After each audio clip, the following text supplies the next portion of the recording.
journal, présentation des condoléances du chef de l'État à la famille de Mamadou Camara Maxime, ex-sociétaire du AFIA. Professeur Alpha Condé a rendu hommage à l'illustre disparu. À Kamsar, des dispositions sont en train d'être prises pour améliorer la prise en charge des malades au niveau de l'hôpital Anaïm. Vous allez découvrir ce centre dans ce journal. Le réchauffement climatique, les acteurs de la santé demandent aux populations de se protéger contre les rayons du soleil, surtout en cette période de grande chaleur. C'est tout pour les titres. Dans quelques instants, les détails. Une fois encore, bonsoir et bienvenue dans ce journal. Fin de la visite de travail et d'amitié du Premier ministre de la République fédérale démocratique d'Éthiopie en République de Guinée. Une visite qui a permis de signer plusieurs accords de coopération. Les deux hommes, professeur Alpha Condé et Haïlé Mariam Desalegn, ont passé en revue plusieurs sujets d'intérêt pour le continent, notamment la lutte contre le terrorisme, l'éradication de la pauvreté. Autre sujet concernant cette visite, le couple présidentiel a offert un banquet hier au palais Sékou Touré au Premier ministre de la République fédérale d'Éthiopie. Pendant le banquet, les deux hommes ont parlé du renforcement de la coopération entre Conakry et Addis Abeba. Compte rendu, Abdul Karim Condé. Pendant le banquet offert au Premier ministre de la République fédérale démocratique d'Éthiopie par le couple présidentiel, que son Excellence Haïlé Mariam Desalegn Bosché a été décoré par le grand chancelier de l'Ordre national du mérite, élevé au rang de Grand Croix à la dignité de l'Ordre national du mérite. La dignité de Grand Croix de l'Ordre national du mérite de la République de Guinée est décernée à son Excellence M. Haïlé Mariam Desalegn Bosché, Premier ministre de la République fédérale démocratique de l'Éthiopie, pour sa contribution de qualité au renforcement de la coopération et de l'amitié entre nos deux pays, la République fédérale démocratique d'Éthiopie et la République de Guinée. Satisfait de cette distinction, son Excellence Haïlé Mariam Desalegn Bosché est revenu sur le renforcement des relations entre les deux pays, surtout au moment où la Guinée est engagée dans un processus de relance économique. Je voudrais vous féliciter, Monsieur le Président de la République, des efforts que vous avez fournis pour maintenir votre économie sur le cap, malgré le choc que l'épidémie d'Ebola a causé sur l'économie de notre pays. La Guinée a fourni un bel exemple à tout le peuple de l'Afrique par sa lutte contre cette épidémie de maladie à virus Ebola. Les efforts que vous avez fournis, ainsi que votre gouvernement et le peuple de Guinée, pour éradiquer cette maladie de la République de Guinée, est une indication claire de votre volonté à transformer ce pays et à aller dans le sens d'une croissance qui puisse être bénéfique à vos populations. À cet égard, permettez-moi de vous dire, Monsieur le Président de la République, que la République fédérale d'Éthiopie est à côté de la République de Guinée dans cette lutte contre l'épidémie d'Ebola et pour la relance économique dont elle a besoin. Je voudrais signaler aussi que l'Éthiopie a fourni d'efforts au sein de l'Union africaine, a contribué par 200 volontaires dans le cadre de lutte contre Ebola et avec 500 000 $ américains. Pour le président de la République, le professeur Alpha Condé, la coopération Sud-Sud peut être un levier de développement de l'Afrique. En 20 ans, avec la prise de pouvoir avec le Premier ministre Males Zenawi et le Premier ministre, aujourd'hui l'Éthiopie connaît un développement à 2 chiffres et l'Éthiopie est citée en exemple aujourd'hui comme pays qui est bien géré économiquement et politiquement. Si nous prenons par exemple le cas de la coopération avec la Chine, c'est l'Éthiopie qui est aujourd'hui le modèle, puisque sur 20 milliards que la Chine avait proposé quelques années, l'Éthiopie s'est reçu 8 milliards. Donc il faut que les Guinéens apprennent à être modestes et à coopérer avec les pays afin de bénéficier de l'expérience. Pas copier, mais au moins tirer les leçons de leur expérience. Si l'Éthiopie a pu vaincre la famine et connaître une croissance à 2 chiffres, c'est certain que la Guinée peut vaincre la pauvreté et connaître un croissance à 2 chiffres. Donc nous ferons des échanges avec l'Éthiopie. Il y a 8 accords que nous allons signer, nous allons faire des échanges. afin de bénéficier de leur expérience et aussi qu'ils bénéficient de l'expérience guinéenne. Le Premier ministre de la République fédérale démocratique d'Éthiopie a quitté satisfait du résultat de sa visite d'amitié et de travail en Guinée. Je vous le disais dans les titres, le président de la République s'est rendu dans la famille mortière de Mamadou Camara Maxime, ex-sociétaire de AFIA, un déplacement qui s'inscrit dans une démarche de soutien à la famille. Professeur Alpha Condé a rendu un hommage à ce grand homme qui a marqué l'histoire du football guinéen.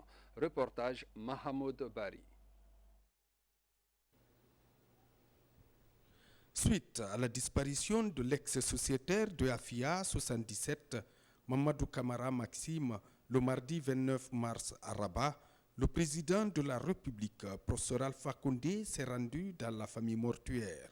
Ici, à la cité ministérielle, le chef de l'État a compati à la douleur de la famille, des proches, ainsi que des parents et amis.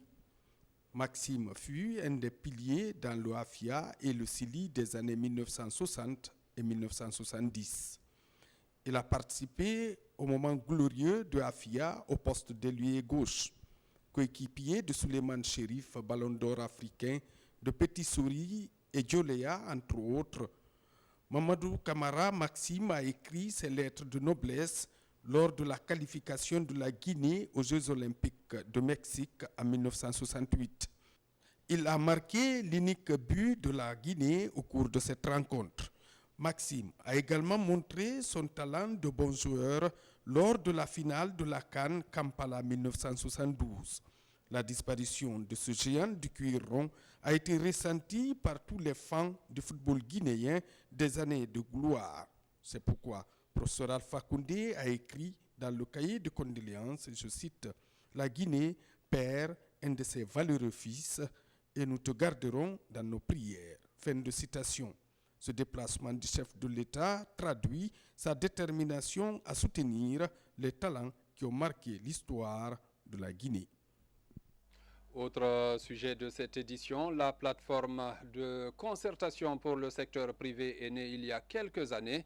Les acteurs étaient récemment en conclave pour passer en revue les activités réalisées et définir également des nouvelles perspectives. Cette plateforme a été créée par la Banque mondiale. L'objectif, améliorer le climat des affaires et la bonne gouvernance en Guinée. Makale Souma. C'est pour un secteur privé mieux organisé que la plateforme de concertation du secteur privé guinéen a été mise en place. Elle privilégie le dialogue entre le secteur privé et public pour la bonne marche du climat des affaires et c'est elle qui porte le projet plateforme d'appui aux petites et moyennes entreprises. La rencontre se fait dans le cadre de la revue de cette plateforme et du projet donc organisé par le groupe La Banque mondiale. C'est une grande réunion parce que ça concerne le secteur privé et ça concerne un partenaire majeur à la Guinée par rapport au soutien au secteur privé. En gros, nous avons parlé des questions liées à l'environnement des affaires, comment on peut contribuer justement à améliorer cet environnement-là au mieux des intérêts de l'État, des privés, pour que la Guinée ait une croissance soutenue de son économie. Pendant ces 5 dernières années, la Guinée a amélioré son score dans le rapport Doing Business. Pour cette année, elle a été classée 165e sur 189 pays membres du groupe de la Banque mondiale. Un succès mis au compte de l'organisation du secteur privé guinéen. L'agence de promotion des investissements privés, la PIP par exemple, qui est supportée par le projet, a montré des résultats assez intéressants au niveau des demandes des investisseurs qui veulent investir en Guinée. Donc c'est très positif. Nous avons une bonne base de données aujourd'hui au niveau de la PIP. Et puis aussi au niveau des réformes Doing Business pour l'amélioration du climat des affaires. Pour la mise en œuvre du projet d'appui aux petites et moyennes entreprises, la plateforme compte bien évoluer sur des thématiques pertinentes telles que le Doing Business, les questions liées au crédit et à la bonne gouvernance. Mais au cours de cet échange avec les experts de la Banque mondiale, les problèmes qui entravent la bonne marche du secteur ont été dénoncés. Le paiement des loyers en devises, le paiement annuel des loyers ou encore le fait que les fonctionnaires ont presque tous leur propre business. Et puis, une délégation du système des Nations Unies, conduite par la représentante permanente de la Belgique auprès de l'institution, multiplie actuellement les contacts avec les autorités guinéennes et autres associations. Il est question pour cette délégation de recenser les acquis, mais aussi évaluer les problèmes auxquels ces associations sont confrontées et voir comment renforcer l'accompagnement. Compte rendu, Marie-Angélique Bangoura. Devant les partenaires du PNUD, de l'UNFPA, de l'UNOPS, les associations féminines dévoilent les acquis dans leurs différents domaines d'activité. Des activités qui portent, entre autres, sur la consolidation de la paix, la lutte contre les mutilations génitales féminines et la fièvre Ebola, la promotion de la santé maternelle et infantile. Un travail de longue haleine soutenu par le système des Nations Unies. Nous avons profité pour dire que le personnel des Nations Unies, le système des Nations Unies en Guinée a toujours accompagné le gouvernement et l'ensemble des Guinéens et qu'avec une ouverture d'esprit, avec une connaissance du terrain, et aussi avec une grande écoute pour les femmes et les jeunes. Nous attendions de la formation, de l'accompagnement technique, du financement de nos projets et de nos programmes qui vont dans l'intérêt strict de nos populations cibles. À l'écoute des dames, Bénédicte Franquinette dit soutenir ces femmes conformément à la feuille de route de son institution. Dans les ONG, les associations, chacun a son rôle à jouer, bien entendu le système des Nations Unies aussi.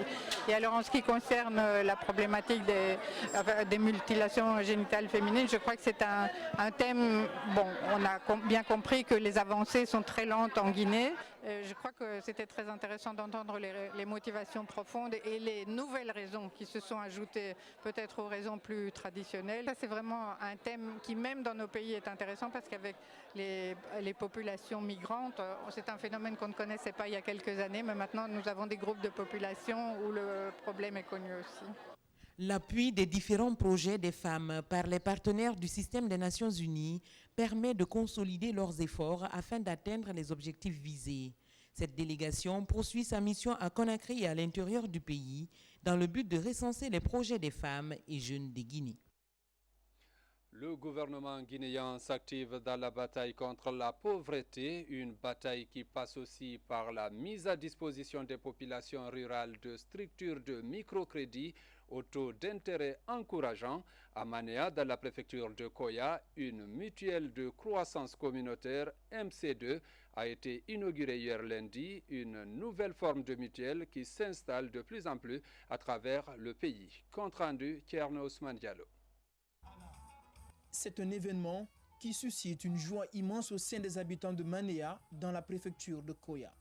Le lancement des activités de la mutuelle de croissance communautaire MC2 de cette sous-préfecture entretient l'espoir, une opportunité d'épargner et de faire des prêts avec un taux d'intérêt de 1%, remarquablement faible et de nature à soutenir les activités génératrices de revenus, entreprises dans la zone et lutter contre la pauvreté. C'est une fierté, nous sommes contents, très contents.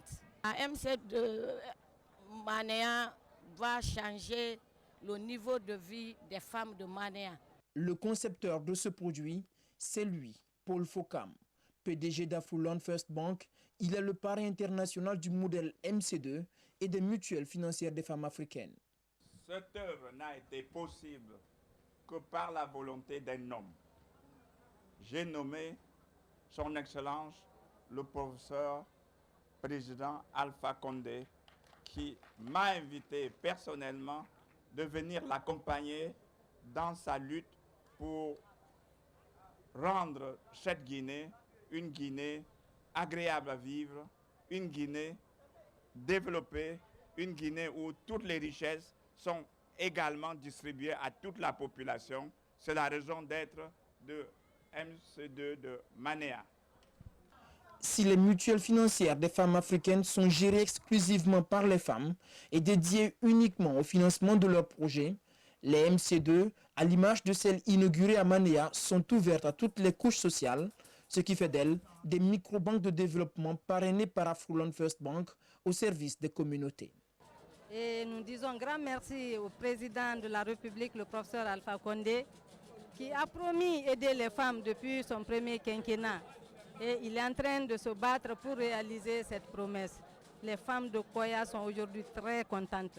Ça veut dire tout simplement qu'on est en train de contribuer à réduire la pauvreté dans notre pays, surtout au niveau de ces femmes qui ont la charge des différentes familles. Un chèque de 500 millions de francs guinéens est mis à la disposition de cette mutuelle pour lancer ses activités. Le parrain international des MUFA et MC2 promet quant à lui 100 millions de francs guinéens pour le fonds de solidarité de la mutuelle. L'assureur fait quant à lui une promesse de 50 millions de francs guinéens.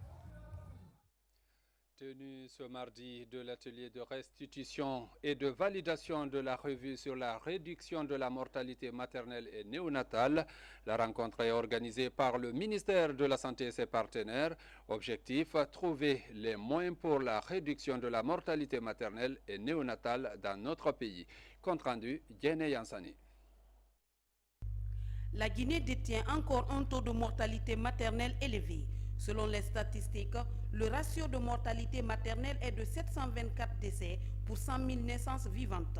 Pour inverser cette tendance, le ministère de la Santé, à travers la Direction nationale de la santé familiale nutritionnelle, appuyé par les partenaires techniques et financiers, initie de nouvelles stratégies. La Guinée a élaboré cette feuille de route en 2006, qui a été revisée en 2012, et l'échéance c'était l'année 2015, puisqu'il s'agissait d'accélérer l'atteinte des OMD, les objectifs du millénaire pour le développement, l'objectif 4 et l'objectif 5, c'est-à-dire relatif à la santé de l'enfant et à la santé maternelle. Nous passons donc de ces OMD aux objectifs de développement durable. Donc il fallait donc élaborer, faire la revue de ce qui s'est passé, voir les progrès, évaluer les progrès, voir les insuffisances en vue d'apporter des solutions correctrices pour élaborer donc le plan stratégique en matière de santé de la mère et de l'enfant pour le post-2015. Cette rencontre de 2 jours a regroupé une cinquantaine de participants. À l'issue des thématiques projetées, les participants ont été outillés en techniques devant favoriser la réduction de la mortalité maternelle et néonatale dans le pays. Ce plan stratégique-là, qui va être élaboré pour 5 autres prochaines années, va permettre une nette amélioration de la santé de nos populations en général, mais particulièrement la mère, l'enfant et le nouveau-né.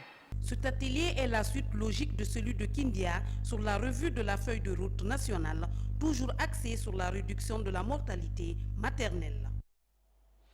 Le SAP, système d'application et de programmation, est en passe d'être déployé à l'hôpital de Kamsar. Il s'agit d'une technologie pour permettre à la direction de l'ANAIM de mieux contrôler la gestion de cette structure sanitaire. L'enjeu, c'est d'instaurer plus de transparence à l'hôpital pour améliorer davantage la prise en charge des malades. Focus sur ce centre avec Alia Kamara. Le déploiement de l'outil SAP à l'hôpital Anaïm de Kamsar entre dans une phase décisive. La structure va prendre son autonomie technologique vis-à-vis de la CBG et assurer ainsi un meilleur suivi des patients.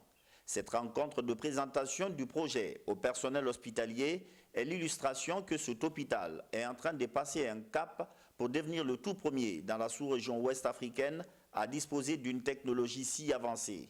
Le SAP, c'est un système allemand de gestion intégrée de tous les processus d'une entreprise.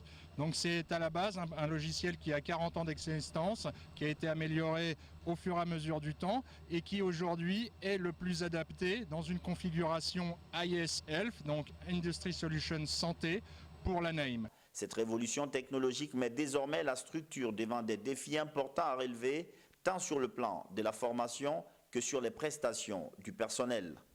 Avec l'implantation des SAP demain, dans chacun de nos services, nous aurons une maîtrise parfaite des patients, depuis leur admission jusqu'à leur sortie, tout comme de tous leurs mouvements éventuels au sein des différents départements de l'hôpital. Il n'est pas aisé de rencontrer des informaticiens de très haut niveau qui puissent vraiment aujourd'hui gérer ce système. On est obligé de faire une mise à niveau depuis la base jusqu'au sommet pour que d'aventure on puisse vraiment s'approprier réellement le contenu du SAP.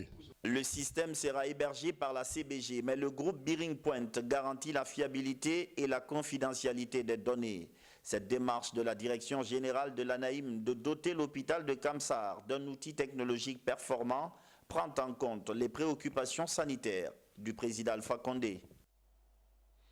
Et puis le réchauffement climatique, une autre préoccupation dans notre pays. Les acteurs de la santé demandent à la population, face à la chaleur observée actuellement dans notre pays, de se protéger contre les rayons solaires, des mesures pour éviter certaines maladies. Explication Rose Pocho.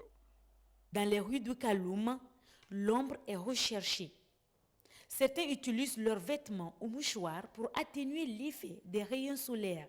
Souvent, les mois de mars, c'est une période de chaleur, de canicule presque. Donc c'est difficile pour les citoyens de se promener sans mettre soit une casquette, un chapeau, quelque chose de ce genre. Sous cette chaleur, quoi, en fait. Le soleil, c'est une canicule qu'on vit, surtout cette année encore. Les spécialistes de l'environnement expliquent cette chaleur excessive par le dérèglement climatique. Il a lieu à la surface de l'océan Pacifique. Le phénomène est appelé El Niño.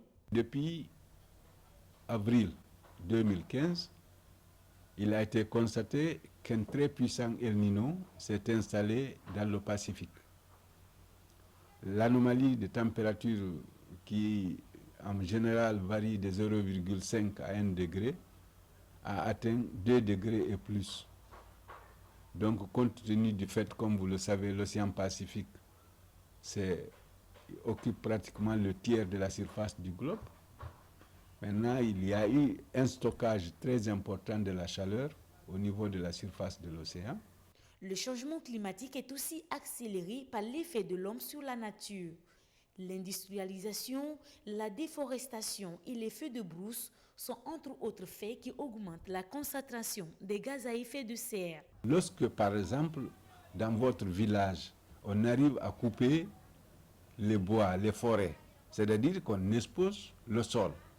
La lumière solaire, le rayonnement solaire qui arrive à tomber, généralement, se réfléchit. Donc cette chaleur, normalement, qui devait être absorbée par la végétation et puis par les surfaces humides du sol, maintenant, ne sont utilisées. Cette chaleur n'est utilisée maintenant que pour réchauffer le sol. La situation inquiète les spécialistes de la santé. Pour eux, ce changement climatique provoque d'autres problèmes. L'élément le plus essentiel, c'est la déshydratation. Et la déshydratation entraîne quoi? On peut avoir des céphalées, on peut avoir des crampes musculaires, on peut avoir des enflures des extrémités, notamment les articulations du pied, la cheville, les pieds, les mains. On peut avoir des boutons rouges qui apparaissent sur la peau, qu'on appelle souvent, d'ailleurs que tout le monde appelle les boutons de la chaleur. Donc ça, on peut avoir même une fatigue, une fatigabilité, un épuisement. On se sent épuisé, plus qu'on en a l'habitude de se sentir. On peut avoir de façon générale des malaises. Pour éviter les maladies, plusieurs mesures sont à observer. Il faut boire beaucoup d'eau, beaucoup plus d'eau que normalement et qu'on a l'impression d'en avoir besoin. D'aucuns disent 6 à 8 verres d'eau, d'autres disent 2 à 3 litres par 24 heures. Il faut éviter les boissons alcooliques. Or, l'alcool contribue à la déshydratation. Il faut être dans des endroits plus frais, de préférence une climatisation optimale, pas abondante, et surtout éviter de sortir d'une chaleur accablante et entrer dans une salle climatisée à fond. Là aussi, ça peut créer des petits malaises, des petits déséquilibres. Il est aussi recommandé de réduire les activités physiques pendant les heures trop chaudes, généralement en 10h et 15h. Ça ne veut pas dire qu'il faut éviter de se mouvoir, c'est pas ce qui est dit, mais de faire des activités intenses, surtout les enfants qui jouent. Il faut éviter de les laisser jouer sous le soleil pendant des longues minutes. Il faut tenir compte de l'habillement pendant cette période aussi. Il faut un accoutrement plus léger, mais en sachant que chez les enfants, il faut protéger leur poitrine pour leur éviter aussi des petits problèmes de ventilation qui peuvent amener d'autres problèmes de santé. En Guinée, les spécialistes s'attendent à une forte poussée de chaleur d'ici l'hivernage. Déjà, l'année 2015 a été déclarée comme l'année la plus chaude de ces 50 dernières années. L'état-major des armées fait de la formation des hommes en uniforme son cheval de bataille. Plusieurs sous-officiers viennent de bénéficier d'une formation. L'idée est de faire de notre armée une armée républicaine. Reportage commandant Mohamed Kassi. L'état-major général des armées fait de la formation des hommes une des priorités de son plan d'action. Les centres d'instruction d'infanterie et les écoles militaires sont activés. Dès lors, l'on assiste à la tenue de plusieurs sessions de formation et de stages au sein des forces armées nationales. L'état final recherché est de former les hommes afin de répondre sur n'importe quel théâtre d'opération. La formation des sous-officiers et des militaires de rang